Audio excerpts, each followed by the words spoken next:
Assalamualaikum warahmatullahi wabarakatuh. Sampurasun. Baik wargi, pada sore hari ini saya sedang berada di Padepokan Seni Mayang Sunda. Dan kali ini kita sedang mereview kegiatan yang berada di Padepokan Seni Mayang Sunda. Dan kali ini ada kegiatan latihan rutin yang setiap harinya diisi oleh para komunitas sangar-sangar seni Pagoron Padepokan, Tinggung Seni yang ada di Kota Bandung khususnya. Pada sore hari ini sedang berlangsung kegiatan latihan dari Sanggar Sunda Pratama dengan materi latihan yaitu seni tari.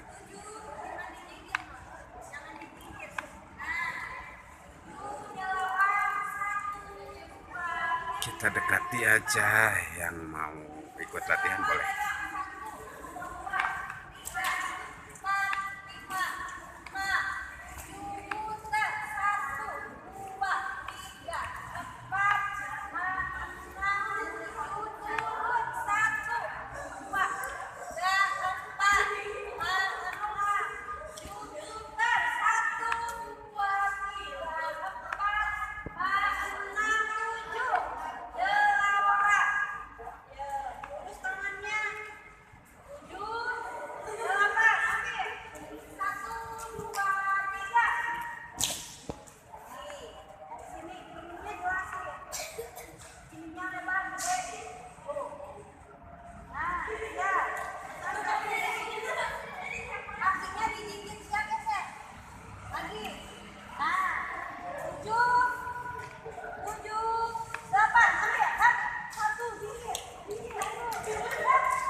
Simpan di pinggang satu.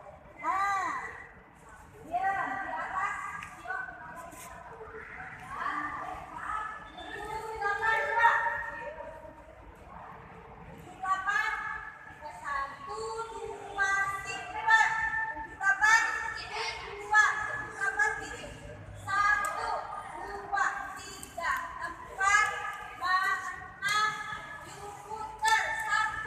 Pokoknya wargi Bandung yang mau ikut latihan boleh datang ke Padepokan Seni Mayang Sunda. Setiap hari Selasa ada sanggar tari Sunda. Kakinya kemana? Kesana kakinya. Demikian laporan dari Padepokan Seni Mayang Sunda. Jangan lupa like, komen, share, dan subscribe. Sekian, Cakrampes Hurip Sunda.